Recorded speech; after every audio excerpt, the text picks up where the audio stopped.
Alors, on va réaliser l'exercice 4 sur les calculs de volume. Donc, on demande de déterminer le volume du solide engendré par la rotation autour de l'axe X de la surface comprise entre les courbes Y égale 7 moins X qu'on va appeler f de X et Y égale 12 sur X qu'on va appeler G de X. Alors, vous voyez que la différence par rapport à l'exercice précédent, les exercices précédents, c'est qu'ici, on ne vous donne pas une fonction et des bornes, mais on vous demande de calculer le volume engendré par la surface comprise entre les deux fonctions. Alors, on va se représenter. Hop. Donc ici, j'ai représenté la fonction f de x et la fonction g de x, c'est-à-dire 7 moins x et 12 moins x. Alors, ce qu'on va calculer, je vais zoomer pour mieux voir. Hop, hop, hop, hop, hop. C'est, ici, vous avez la surface entre les deux fonctions, donc cette petite banane. Et on va faire tourner cette banane autour de l'axe X. Donc, si on regarde ça en 3D, c'est comme si on avait une genre de bouée. Vu qu'on n'a que cette surface qu'on va tourner autour de l'axe X. Et l'axe X, il est ici. Et donc, on voit bien que pour faire tourner cette surface autour de l'axe X, je suis obligé d'avoir les deux intersections. Donc, je vais commencer par calculer l'intersection entre F et G. Donc, pour calculer l'intersection entre F et G, je vais faire F de X égale G de X. C'est-à-dire 7 moins X égale 12 sur X. Je fais passer G de X de l'autre côté, donc j'obtiens 7 moins X moins 12 sur X égale 0.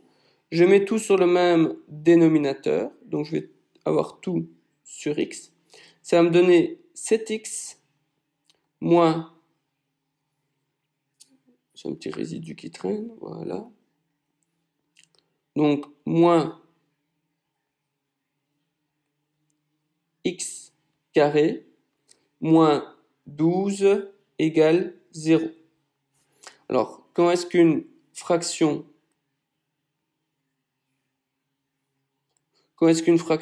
est nulle? Quand son numérateur est nul. Donc, je vais juste regarder quand est-ce que 7x moins x carré moins 12 égale 0. Donc, je vais l'ordonner pour mettre dans le bon sens. Ça me fait moins x carré plus 7x moins 12 égale 0. Delta, b carré, donc ça me donne 49 moins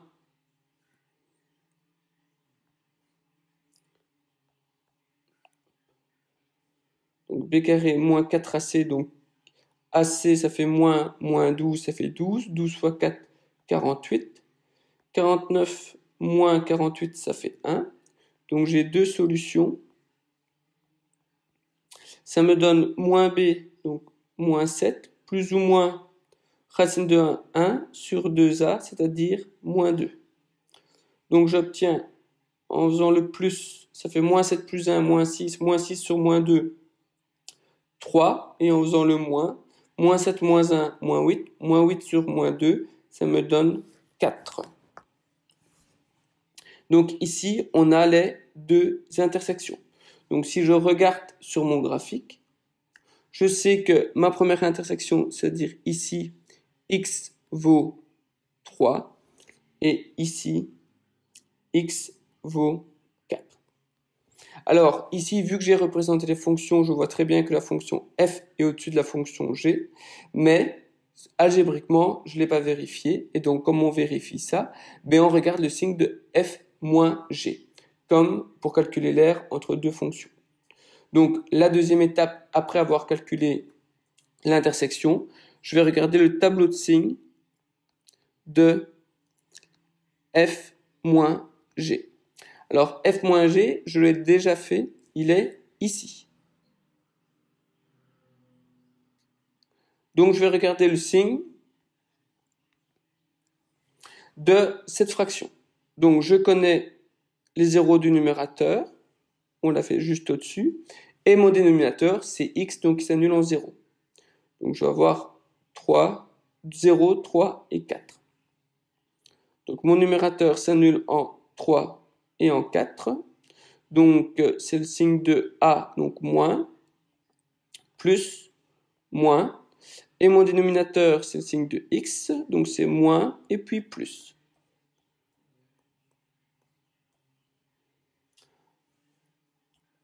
Donc, le signe de f moins g, ça va être plus, n'existe pas, moins, 0, plus, 0 et moins.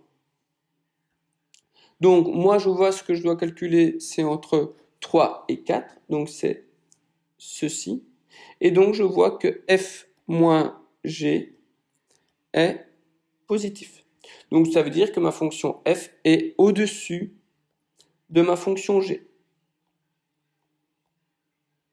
Alors, on va reprendre le graphique. Je vais diminuer un peu. Alors, ici, ce qu'on va faire, c'est qu'on va calculer l'aire. Donc, je vais mettre mes deux droites en x égale 3 et en x. Donc, x égale 3 et x égale 4. Donc, ce que je vais faire ici, c'est on va calculer le volume de la fonction f, donc de tout ça, qu'on va faire le volume, le solide de révolution, et celui de la fonction g. Et donc, ce qu'on veut, vu que c'est entre les deux, on va devoir faire le volume de f, du solide de révolution de f, moins le volume du solide de révolution de la fonction g. Ainsi, on prend toute la fonction f et on enlève la fonction g. Donc, c'est un peu différent par rapport au calcul d'air où on faisait directement f moins g. Ici, il faut calculer le volume engendré par la rotation de f moins le volume engendré par la rotation de g. Donc, on va écrire ça.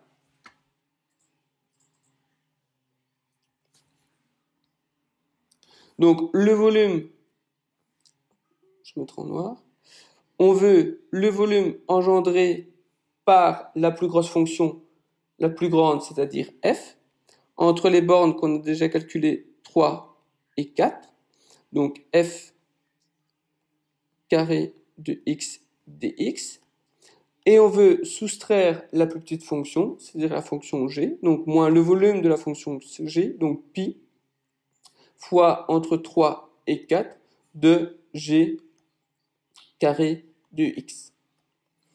Donc vous voyez bien que ici la différence, c'est qu'on prend le volume par rapport à f, moins le volume par rapport à g. On ne les met pas les deux en même temps dans le calcul en une seule fois, ce qui est différent du calcul de l'air. Donc maintenant, on a deux intégrales à calculer. Donc on y va.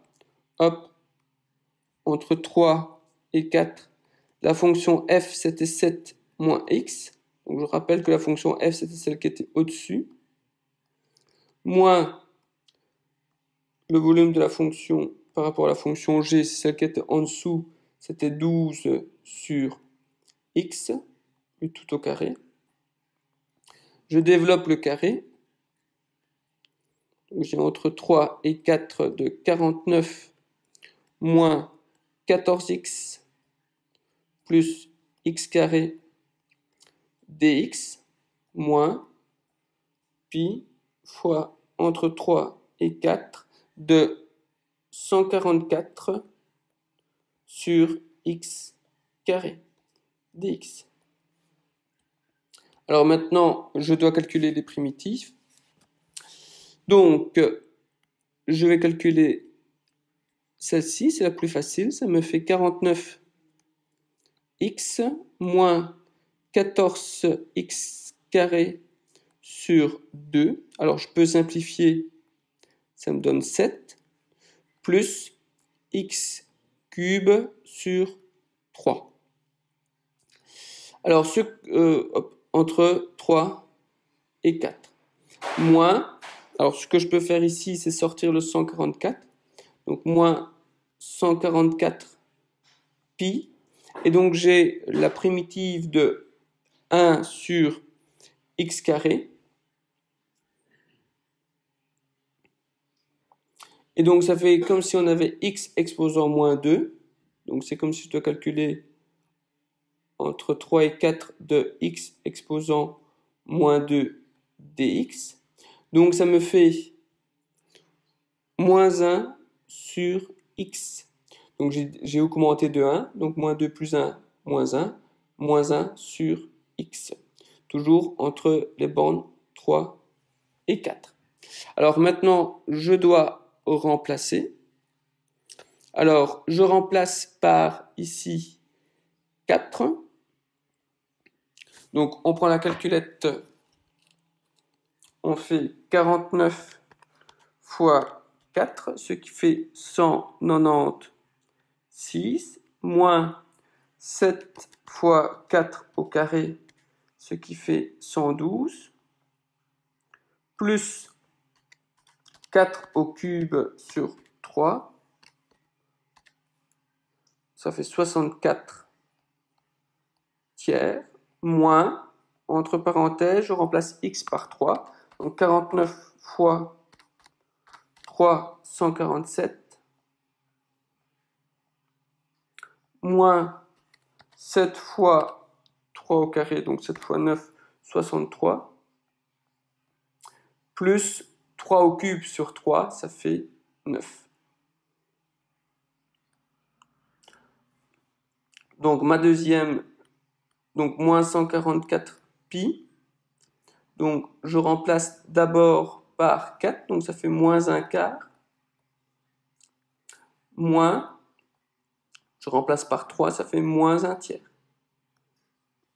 Donc maintenant je calcule l'intérieur, ça me fait donc 196 moins 112 plus 64 tiers, moins 147, je distribue le moins, donc ça fait plus 63, et moins 9, ce qui fait 37, 37 tiers, moins 144 pi, alors je calcule l'intérieur, ça me fait moins 1 quart, plus 1 tiers, donc ça fait 1/12.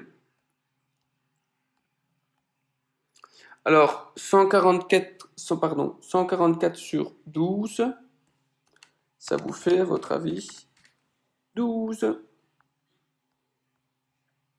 Donc, j'ai 37 tiers de pi moins 12 pi. Donc, 37 tiers de pi moins 12 pi. Ça vous fait 1 tiers de pi. Donc, ça, c'est votre volume. Et donc, comme on calcule un volume, on note UV pour unité de volume. Voilà, nous avons réalisé l'exercice 4.